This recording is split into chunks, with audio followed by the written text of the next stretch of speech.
So depreciation is when the value of something falls over time. For example, cars and technology, because each new car or technology will decrease in value as time goes on. And if the value is decreasing at a constant rate or like a constant percentage every single year, then we can call that compound depreciation. For example, if the value of something starts at $8,000 and it decreases by 5% every year, then that's compound depreciation. So it starts at $8,000, decreases to $7,600, and then 5% of that decreases to $7,220. And as you may notice, if you already know what compound interest is, then this is very similar to that, except it's just going in the opposite direction. And this is the formula that we can use for compound depreciation. And you might notice that this is very similar to the formula that we can use for compound interest. We have FV, which means the future value, PV, which is the present value, or the initial value of whatever it is. And then you multiply that by 1 minus R, which is like the percentage of how much is decreasing per year. So if it's decreasing 10% per year, then R will be 10. And then to the power of n, which is the number of years. And unlike the formula for compound interest, this is not in the formula booklet, so you're going to have to memorize this. But it's very similar to the formula for compound interest, which is already in the formula booklet. Instead of it being 1 plus whatever, it's 1 minus whatever, because you're decreasing. And the value of k, which is usually here, is always going to be 1, because no problems are going to involve it depreciating by like multiple times a year. So k would always be 1, so you can just ignore k. And another way you can memorize this is that thinking about like after 1 year, you take your present value and you multiply it by like however much is decreasing. If it's decreasing by 5%, then the new value will be that times 0.95, which is just 1 minus 5 over 100, because 5 over 100 is 0.05. So you take 1 and minus your ratio as like a decimal or percentage, and then the next year you just do that again. And that's why we have the n here, because after 2 years you're multiplying your present value by your ratio twice, and it matches up with the n being 2.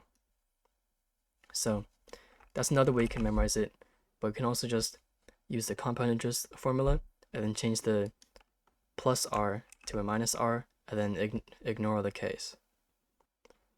So now let's get into some practice problems, and if you think you can do this one, then pause the video and try it. This one says Kyle buys a new car for $14,999. The value depreciates by 15% each year. Find the car's value after 5 years. So first, we just write down the formula. Future value equals present value times 1 minus r over 100 to the power of n. And fill in the information we know. So we're finding the future value when n is 5. So the present value is 14,999. You multiply this by 1 minus r, which is 15, over 100 to the power of 5.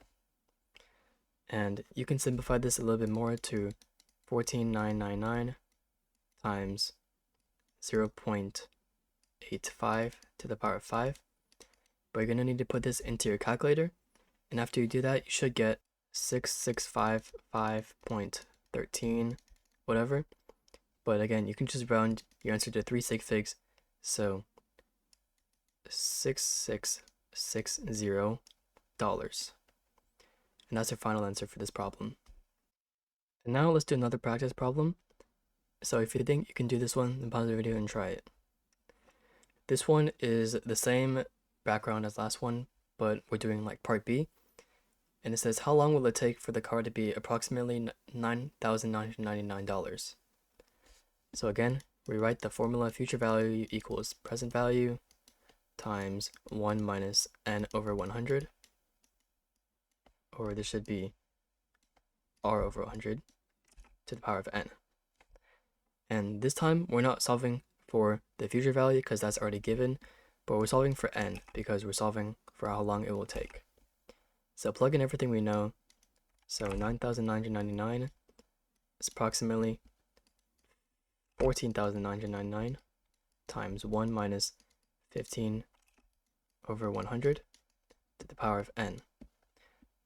And to do this, you're going to need to put in both in your graphing calculator using like the graphing function in your TI-84, TI-Nspire, whatever you use. And you should get n equals 2.49 and something. And you can round this to just 2.5 because you're going to write your answer in like years. So, which is approximately 2.5 or 2 years and 6 months. And that's our final answer for this problem. So everything that I explained in this video and other problems that I went through should teach you everything you need to know about handling depreciation and the math behind it.